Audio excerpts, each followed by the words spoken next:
모든 사람한테 수신인을 너무 많이 넣어놓은 다음에 그거를 그쵸. 읽어보라고 필독하라고. 근데 저한테는 필독사항이 아닌데 맞아요. 저희 그런 경우가 경우도 있더라고요. 맞습니다. 저희 같은 음. 경우도 뭐 어떤 분 같은 경우는 본인 휴가 간다는 거를 필독 이렇게 해서 그냥 휴가 가는 거를 하는 경우. 필독. 네, 안녕하세요. 반갑습니다. 태사왕 남편이고요. 저는 센 언니 아내입니다. 네, 반갑습니다. 저희가 직장생활 꿀팁 7가지 중에 지난 시간까지 세 번째 이야기까지 했고요. 오늘은 네 번째 시간으로 이메일을 보낼 때 꿀팁 요거에 대해서 좀 이야기를 나눠보도록 하겠습니다. 이메일이 여러분들 다 아시다시피 직장생활 하면서 누구나 다 사용하는 중요한 의사소통 채널인 거는 다 아실 거라고 생각을 합니다. 네, 근데 이때 우리가 다 알고 있지만 그래도 주의해야 될 사항들에 대해서 상무님과 같이 한번 짚어보는 시간을 가져보도록 하겠습니다. 상무님께서는 직장 생활하면서 부하 직원 중에 이런 메일을 보내는 사람은 조금 주의를 주고 싶다 이런 경우가 좀 있었을까요? 저는 여러 번들이 있긴 했었는데 그 중에서 지금 제일 먼저 말씀드리고 싶은 거는 무례하면 안 된다. 메일도 이 음성이 들리진 않지만 이 표현에서 무례한지 친절한지 겸손한지 이런 게 다 읽혀진다는 거잖아요. 그죠? 그럴 뿐더러 오히려 더 무미 건조할 수가 있기 때문에 그 텍스트로만 있기 때문에 감정이 실리지 않기 때문에 오히려 더 공손하려고 노력하지 않으면 더 무례하게 느껴질 수가 있어요. 그렇죠. 중요한 말씀이신데, 실제로 이 해외 법인에 저희 같이 일하는 동료가 해외 법인에 있는 현지인에게 메일을 보냈는데 마음이 급한 나머지 이거를 보고 바로 답을 달라, 오늘 내로 답을 달라 이렇게 보냈어요. 그랬더니 이 유럽에 있는 현지인이 이렇게 답이 온 거죠. 아니, 너는 네 상사에게도 이런 식으로 짧게 무례하게 말을 하니 너는 나의 상사가 아니다 라고 이렇게 좀 돌려서 기분 그렇죠. 나쁨을 표현을 하더라고요. 그만큼 중요한 것 같아요. 이 폴라이트하게 겸손하게 그리고 정중하게 이렇게 요청을 하는 그런 메일을 쓰는 게 그런 습관이 되게 중요한 것 같습니다. 맞습니다. 저희도 비슷한 경우가 있었어요. 그러니까 저희 같은 경우 이제 좀 마감을 해야 될 때 유럽하고나 미국이나 이렇게 시차 부분 때문에 급한 마음에 좀 빠르게 해달라라는 말이 앞뒤 설명 없이 본인의 어떤 중요한 텍스트만 그대로 전달을 해서 보내다 보니까 그쪽 상대방의 입장에서는 저희 상황에 어떤 앞뒤 전후 상황 모르고 그냥 급하게 빨리 이것 좀 해줘라는 부분들이 본인의 업무도 있고 여러 가지 상황들에 대한 배려가 없다라고 느껴지면서 굉장히 무례하다라고 느껴지는 경우들이 많더라고요. 맞아요. 첫 번째 주의할 사항은 이메일도 목소리가 들어가지 않지만 그래도 그 텍스트만으로도 이 사람이 뭔가 어떤 감정이 다 보여지기 때문에 텍스트만 있기 때문에 더 무례하게 읽히기 쉬워요. 조금 더 구체적으로 알아보기 위해서 우리가 이메일의 구성 요소를 좀 볼 필요가 있을 것 같아요. 이메일이 보면 보통 이제 제목이 있고 상단에 그 다음에 수신인 들어가고요. 그 다음에 본문 내용 그리고 이제 맺은말이 있는데 이 제목을 쓸 때도 조금 주의해야 될 사항이 있을까요? 주의해야 될 부분에 있어서 저는 필독이라든가 이런 부분들이 정말 그 내용에 맞게끔 꼭 필독해야 되는 부분들이 있을 때만 필독을 좀 넣어줬으면 좋겠어요. 보통 어떤 친구들은 그걸 남발하는 친구들이 있어요.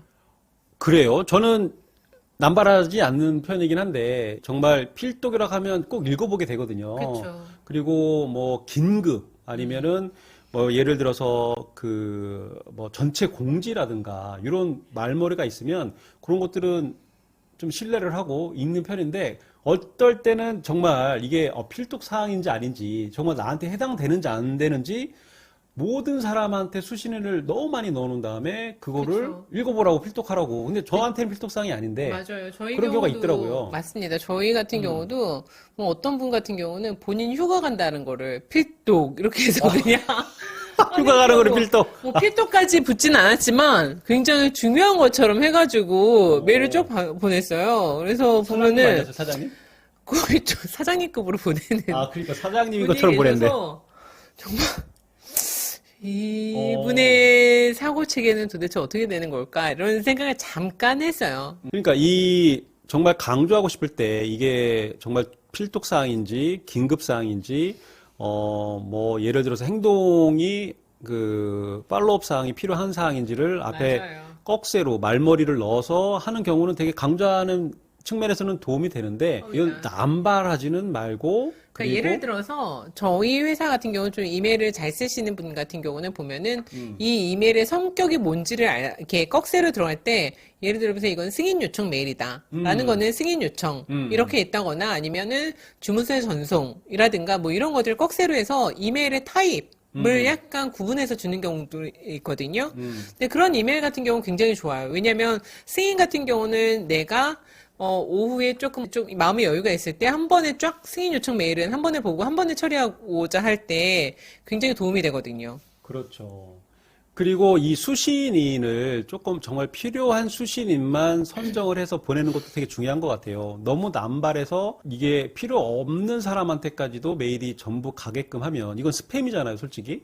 네, 그래서 그것도 좀 주의를 해야 될 필요가 있는데. 그런 경우들도 있죠. 저 같은 경우는 이제 수신인 부분에 있어서 참조인과 수신인이 있잖아요. 맞아요. 수신인으로 왔을 때는 좀 우선으로 보게 되고, 이렇게 메일을 클릭해서 참조 라인에 들어가 있으면 조금 나중에 이후에 봐야 되는 메일로 좀 분류를 하는 편이긴 해요. 그러니까 하루에 메일을 많이 받다 보니까 좀 내가 마음적으로 여유가 있는 오후 시간에 근데 좀, 이 승인이라고 검색을 하거나 네네. 뭐 아니면은 뭐 필독이라는 검색어를 써서 그것만 소팅해서 주르륵 그렇게 네네. 보는 그래서 용도로. 그렇게 어떤 메일의 성격을 좀 앞에 꺽쇠로 넣어서 보내주면 참 도움이 많이 돼. 저한테는 좀 많이 됐어요.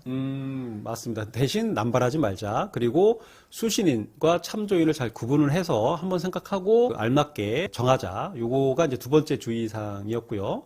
그리고 이제 세 번째 주의사항으로 이제 본문으로 좀 넘어가면 인사말을 좀 하잖아요. 요즘엔 보통 뭐 날씨 얘기, 뭐 안부 얘기를 묻는데 이건 대부분 좀 허례어식, 뭐 약간 미사오처럼 느껴져서 되게 짧게 뭐 누굽니다. 어느 부서의 누굽니다.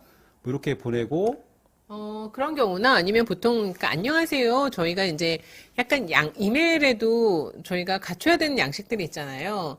그리고 안녕하세요. 어느 분님께 뭐 이런 부분들은 저는 이 수신인 쪽에 이름을 썼기 때문에 당연히 누구님께라는 이 말이 있을 거라고 생각을 하는 거예요.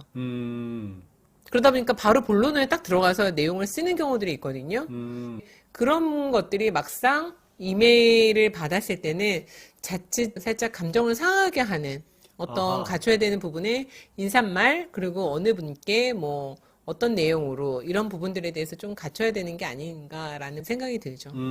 그러면은 뭐 예를 들면 안녕하세요 누구님께 그쵸. 그다음에 저는 어느 부서에 아니면 안녕하세요 누구님 이렇게 해서 이름까지 약간 뭐 부장님 아니면 뭐 어떤 프로님 이 프로님 이렇게 해서 하고 그다음에 뭐 어떤 건에 관련해서 메일을 보냅니다라는 거. 그렇게 한 다음에 그다음에 본격적으로 이제 하고 싶은 이야기 이 제목과 직결되는 그 그쵸. 내용을 써야 되겠죠. 간결하게 네. 두 가식으로. 그렇죠. 저는 두 가식을 좀 선호하는 편입니다. 이렇게 이메일을 받았을 때, 아, 이 이메일이 어떤 부분에 대해서 승인 요청으로 가고자 하는 건지, 이 사람이 어떤 것을 원하는지를 좀 명확하게 알고 나서, 그러면은 이 이후에, 아, 이 사람이 원하는 게 이거구나라는 걸 알고 나면은 그 이후에 이런 내용들에 대해서 조금, 상황 파악이나 이런 것들을 해가면서 읽을 수가 있으니까 훨씬 제가 답변하기가 좀 좋더라고요. 저는 메일을 딱 받았을 때 해외 고객도 그렇고 내부 고객도 그렇고 보면 강조한다고 이 빨간색을 써서 강조하시는 분들이 있는데 이게 조금 약간 공격적으로 느껴지더라고요. 그래서 가급적이면 강조하고 싶은 거는 붉은 글씨체, 예, 검은색으로 볼드체 많이 하고 있죠, 볼드체로 한다거나 아니면 정말 색깔을 넣고 싶다 그러면 파란색 정도, 녹색 정도까지는 괜찮은 것 같아요. 어때요? 저희도 요즘에는 색깔 넣는 이메일은 많이 못 본 것 같아요.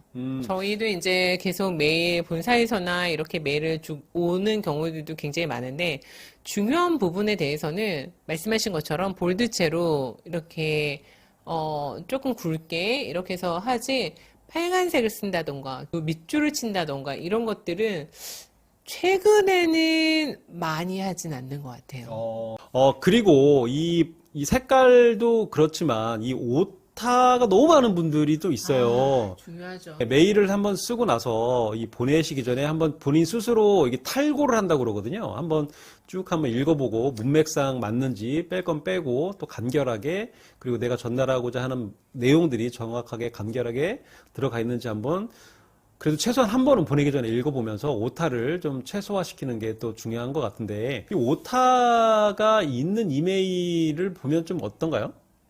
아무래도 전문성이 떨어져 보이긴 하죠. 또 이제 저 같은 경우는 이제 메일을 주로 쓸 때가 이 회의를 한 다음에 회의록을 작성을 할 경우에 이제 회의록을 작성해서 참석했던 분들 그리고 액션 아이템에 관련된 분들을 포함을 해서 이메일을 보내는 경우가 많이 있는데 근데 이게 회의에 참석을 했던 분들이 그 상사가 어떤 지시사항이 있잖아요. 근데 이걸 해석하는 게 각자 또 유관부서마다 다르게 해석할 수도 있거든요. 그렇죠. 그럴 수 있죠. 그래서 제가 회의록을 써서 보내는 역할을 하는 담당자라고 해도 바로 제가 노트에 이렇게 적어 놓은 내용을 정리를 해서 바로 보내는 것보다는 한번 이 회의에 참석했던 유관부서 사람들한테 초안이라고 해서 한번 이렇게 돌린 다음에 온라인된 어느 정도 좀 합의가 이루어진 내용 가다듬은 다음에 전체 공지를 할 필요가 있다고 생각을 하는데 그렇죠. 보통 많이들 그렇게 하죠. 네, 그러니까 네. 내가 한번 정리를 쫙 한 다음에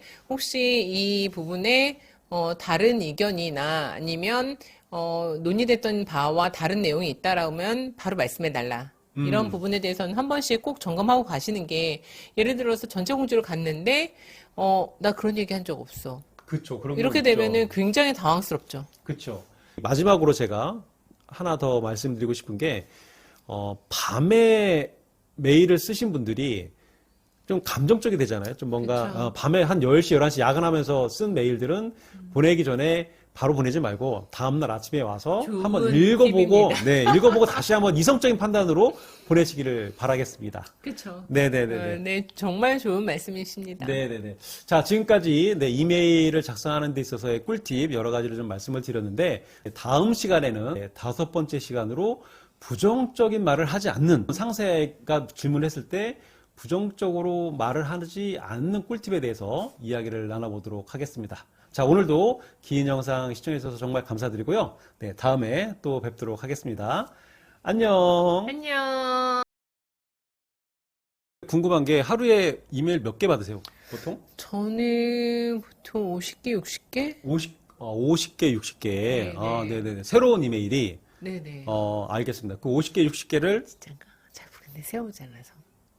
자기 몇 개 받아. 임원이면, 했지? 임원이면 한 100개 받지 않아? 나는 잘 모르겠네. 50개까지 안 되는 것 같기도 하다. 그래? 30개? 음. 유일 개수 많이 물어보자.